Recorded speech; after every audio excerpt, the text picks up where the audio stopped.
month ago I published one of these sort of talks about my thoughts on what's going on in the world.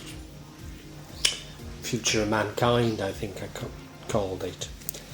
And I said I'd do more if it was well received. It was sort of moderately received, so anyway, I'm having another go.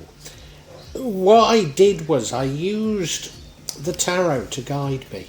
And I really am using the tarot to guide me because it came up with some slightly different nuances to what I would have planned to say had I sort of scripted it and gone down a logical sort of progress with it.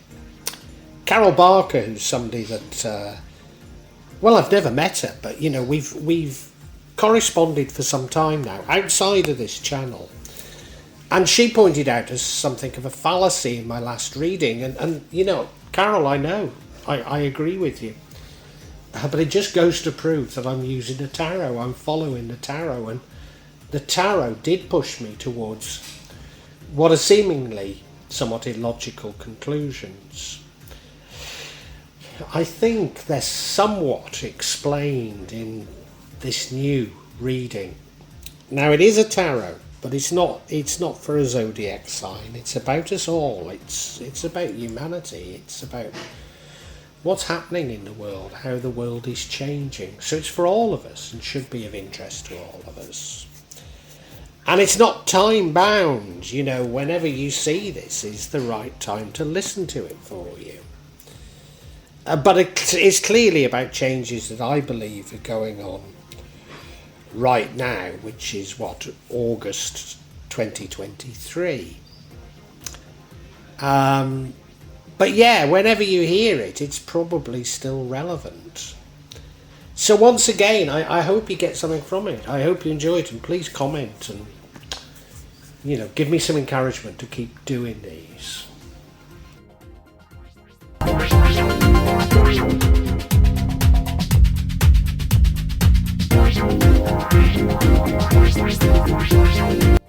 Now the premise of me doing these is that the world is changing dramatically, and many of us are well aware of this. Some call it they are waking up.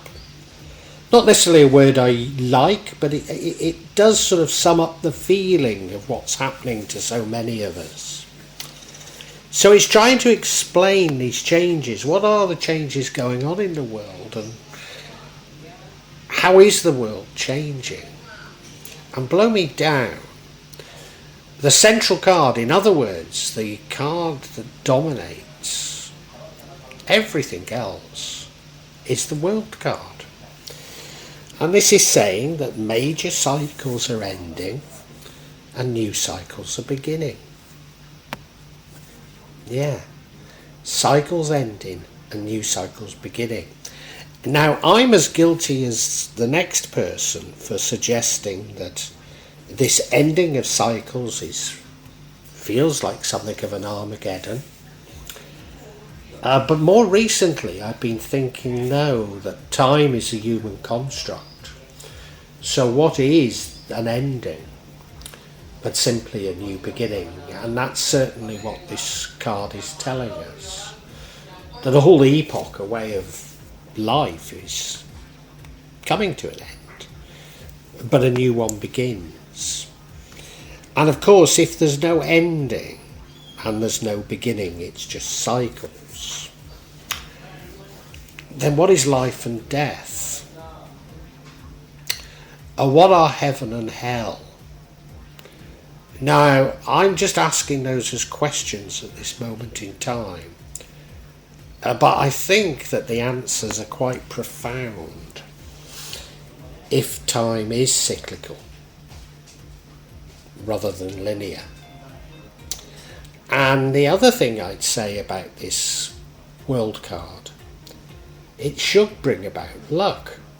So just as my last reading, and indeed some of my actual tarot readings for zodiac signs, have been suggesting that we're being too pessimistic.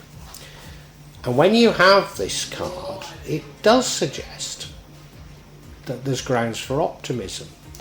There will be better luck. And this card tells us what all the rest of the reading is about, but it runs through the rest of the reading. So it's very important.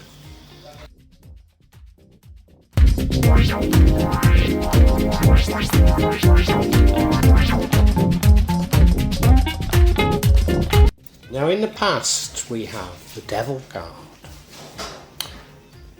Now an awful lot of zodiac signs, and in my last sort of reading like this, the past was a good time. And I've been suggesting that we look to the past as better times, that the past was better. And I think objectively it was better than how things currently are. But this is, if you remember, this is more about what the change is, how the world is changing. So the past world was changed by the devil, and we're moving towards something completely different. The past world was characterised by greed. The past world was characterised by manipulation. The past world was characterised by addictions, unhealthy attachments. If you look at, I suppose,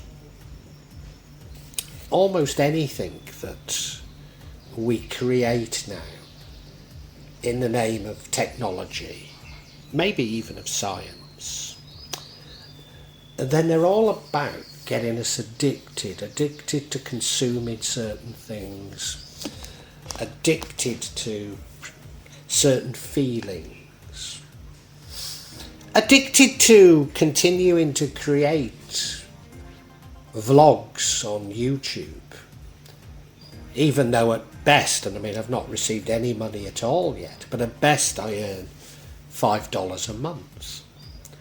But there's a little algorithm there that knows what I'm thinking and is designed to keep me doing it. So these are the addictions that we've been given, and it's these addictions that are coming to an end. We're doing away with them. The world is changing, and we're not going to put up with,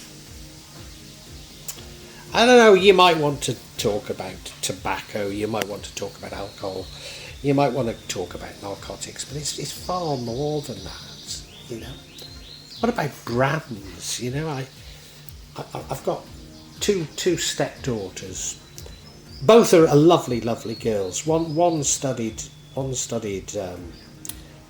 multimedia design, and the other studied business.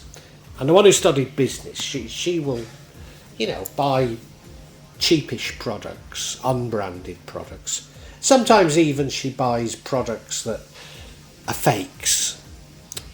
Very common in Indonesia. Whereas the oldest one is completely suckered by consumerism.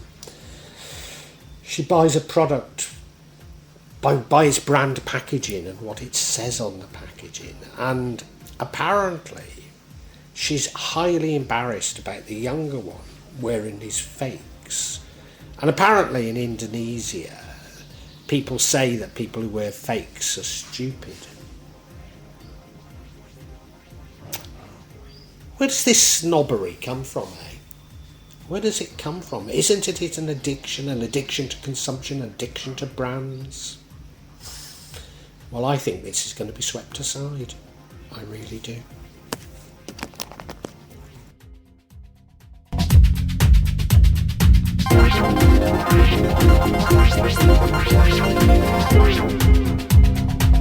And right now the energy is of the King of Wands.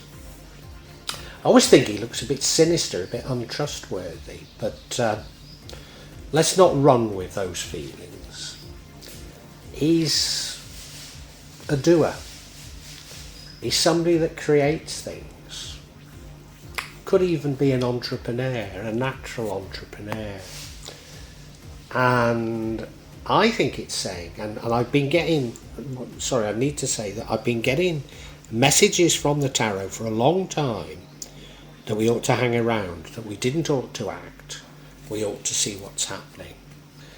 And now we're getting the message, no, now's the time to act, you need to do something.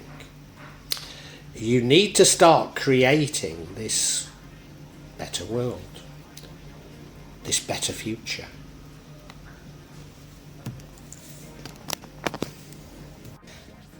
Yeah, and I think he's a social entrepreneur. I think that's what he's talking about, that we need to be creating a better world, and we can do that through sort of social enterprise. It's not through throwing the baby out with the bathwater, which is my natural reaction. No, it's we need to build resilience back into humanity and communities.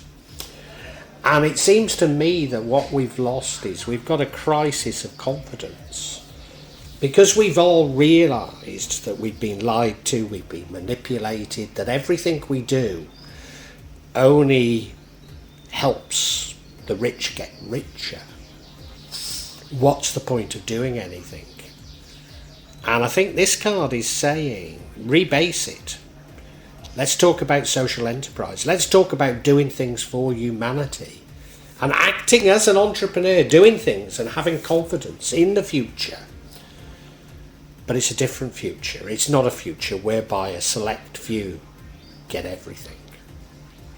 And I think that's what it's telling us.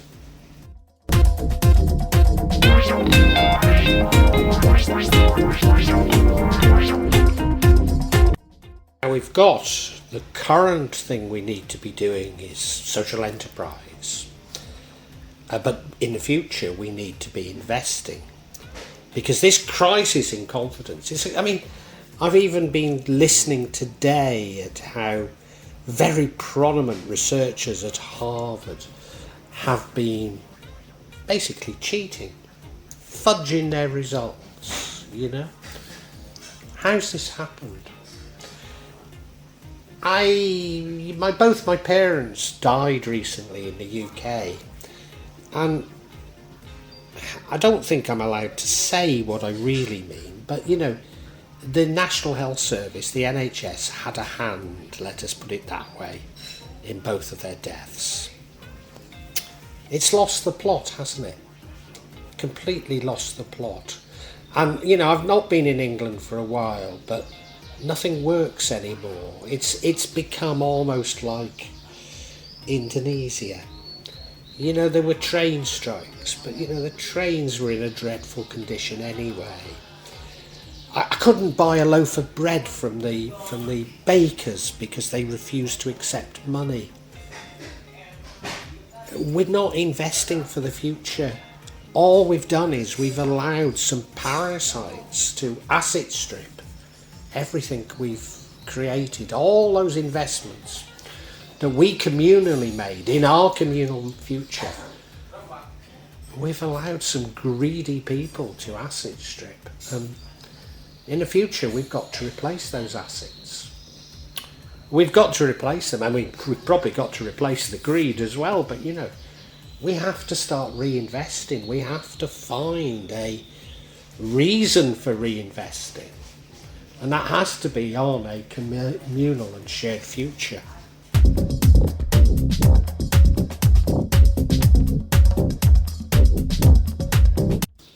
What are the fundamental changes we need to see to create this new world, to get to the outcome? Well, it's basing our lives on love. And I've said it before. It's about love. It's not about greed is good. It's not about rugged individualism. It's disposing of social Darwinism once and for all. You know, the law of the jungle. No, we've got to work together in love of each other, of knowing that love should be our guide. That we do have we're humans together. We're in this together. We're in this challenge together. We have to work together for our future. You know, forget about those people who've stolen everything, God will take care of them. Don't worry about them. But we need to get back to doing what we used to do. Loving each other, investing in our future, taking care of each other. Not hiding ourselves behind gated communities and seeing everybody on the other side of the wall as being evil and trying to kill us. Start having compassion for each other again. Start loving. It's what you want, whatever. Even those of you who live in gated communities, you'd sooner it not be like that, wouldn't you? Well, the only way you're going to change it is by changing your own thinking. It's no good saying it's them. It's your thinking that's created it. It's your thinking. It's your lack of love. Find the love in your heart and we can change this world. We really can.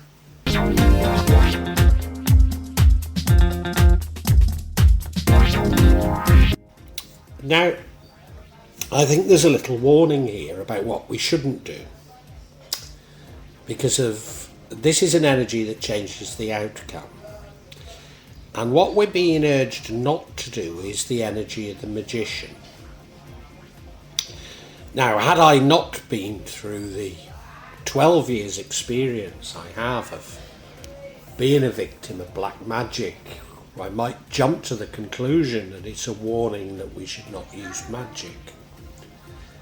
And well, I suppose that it's at its most expansive, it is exactly that. You might also see it as being a warning not to manifest. And again, at its most expansive, that is what it's saying. But what I read into this is that we do need to change our thoughts to create a better world. We do it through love. We do it through changing our beliefs. But it's no good just doing it cerebrally. We do have to back it up by real action to create better things. Real work, real investing in the future. Actually doing things to create this better world that I think is absolutely being offered to us.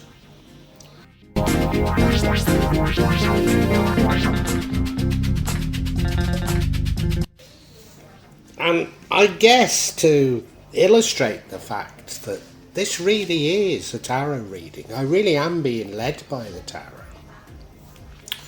The outcome is rather a surprising one because it's one of new money or abundance, the Ace of Pentacles. Now, if you sort of squint at this rendition, below the pentacle, looks like a naked woman, doesn't it? Somebody pointed that out to me. Is that relevant? Well, it might be. Because of right now, the plans are well underway to do away with money. So how can we have new money if they're getting rid of money? Is this about our reaction to the fact that they're trying to do away with money? Could be, could be. But maybe if we see it not as money, but as sort of wealth, prosperity, then I think what we're really being led to in this reading is the fact that the real crisis isn't a crisis of having been misled, having been duped, of having, having our wealth stolen from us.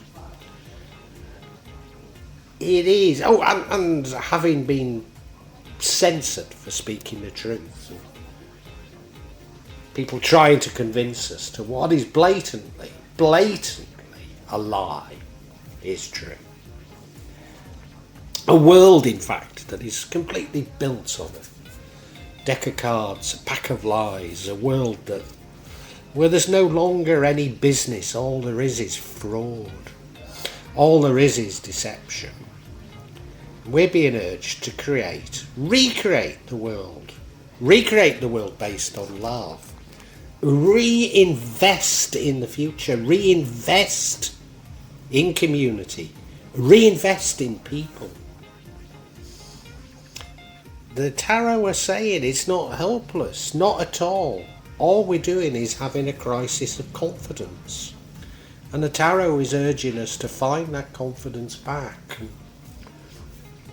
It's certainly not focusing on those who've duped us, those who've stolen the money, those who've created hatred and wars. No, it's saying you listening now, you're also responsible. Because what you have to do is not what I'm doing. Don't go and take yourself off to a remote part of Java up a mountain growing your own food.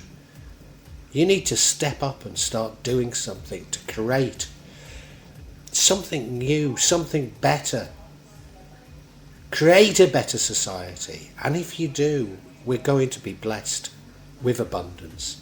To be honest, we already have that abundance, we just don't realise it because we're fooled by, well, even things like money. I mean, what is money but a mechanism to steal our assets from us, to steal God's bounty from us? And the moment we start really investing in people, in the future, in something that's better, we'll know that God has given us plenty.